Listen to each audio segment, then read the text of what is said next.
আলু চাষ লাভ না লোকসান? বন্ধুরা, আলু এমন একটা ফসল যা বাংলার ঘরে ঘরে চাষ হয়ে থাকে। যে ফসল ছাড়া আমাদের রান্নাঘর অচল।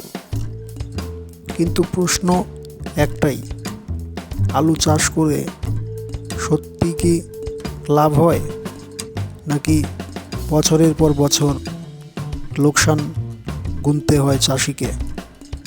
বন্ধুরা, আজকের এই ভিডিওতে আমরা জানাবো আলু চাষের সম্পূর্ণ খরচ, কোথায় লাভ কোথায় লোকসান, কেন বাজারে দাম পড়ে যায়, আর চাষির ভবিষ্যৎ কী।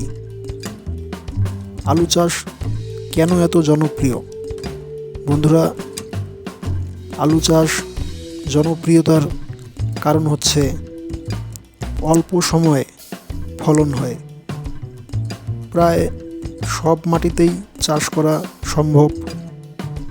বাজারে সারা বছর চাহিদা থাকে। তাই বহু চাষি মনে করেন আলু চাষ মানেই নিশ্চিত আয়। কিন্তু বাস্তব চিত্র কি এতটাই সহজ? বন্ধুরা, এই ভিডিওটা খুবই গুরুত্বপূর্ণ, বিশেষ করে যারা আলু চাষ করেন বা করতে চান।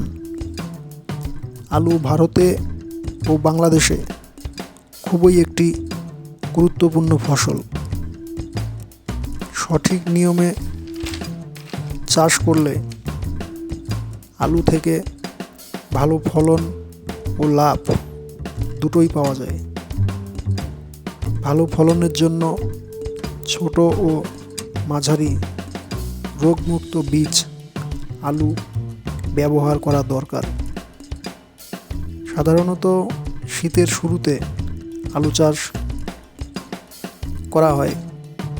আলু চাষ জুয়া নয়, কিন্তু পরিকল্পনা ছাড়া করলে ক্ষতির সম্ভাবনা নিশ্চিত। সঠিক সময়ে সঠিক বীজ, কম খরচ আর বাজার বোঝা, এই তিনটা বিষয় বুঝতে পারলে আলু চাষে লাভ সম্ভব। বন্ধুরা, আলু চাষটা এমন নয় যে চাষ করলেই টাকা আসবে, আবার এমনও না যে না করলেই লোকসান হবে। সবটাই নির্ভর করে বীজ, খরচ আর বাজারের দামের উপরে। প্রথম কথা, জমি যদি ভালো না হয়, জল দাঁড়িয়ে থাকে, তবে আলু ভালো হবে না। বীজ খারাপ হয়, গাছ সময়ের আগেই মরে যাবে। 1 বিঘা আলু করলে আজ কেবল বীজ, সার, জল মিলিয়ে 25 থেকে 30 হাজার টাকা এমনিতেই চলে যায়। যদি গাছ ভালো হয় তবে আলু হবে 80 থেকে 90 মনের মতো। তখন চাষির বুক ভরে যাবে খুশিতে। কিন্তু লোকসানটা হয় বাজারে। যদি আলুর দাম 12 থেকে 15 টাকা কেজি থাকে, তখন চাষির মুখে হাসি ফোটে। আর যদি দাম নামে 7 থেকে 8 টাকা, তখন চাষির সারা বছরের খাটুনি জলে ডুবে যায়। বন্ধুরা, শেষে একটা কথাই, ভাবনা চিন্তা না করে আলু চাষ করতে গেলে লোকসান অনিবার্য হয়ে থাকে।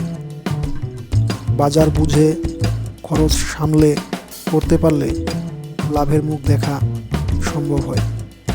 বন্ধুরা, এটাই হচ্ছে আলু চাষের আসল কথা।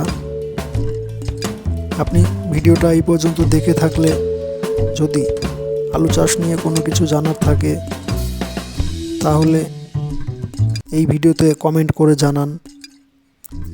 ভিডিওটা একটা লাইক করুন এবং আমরা আবার আপনাদের কমেন্টের থেকে ভিডিও বানিয়ে থাকি। দেখা হচ্ছে পরের কোনো ভিডিওতে। ততক্ষণ পর্যন্ত ভালো ও সুস্থ থাকুন। ধন্যবাদ।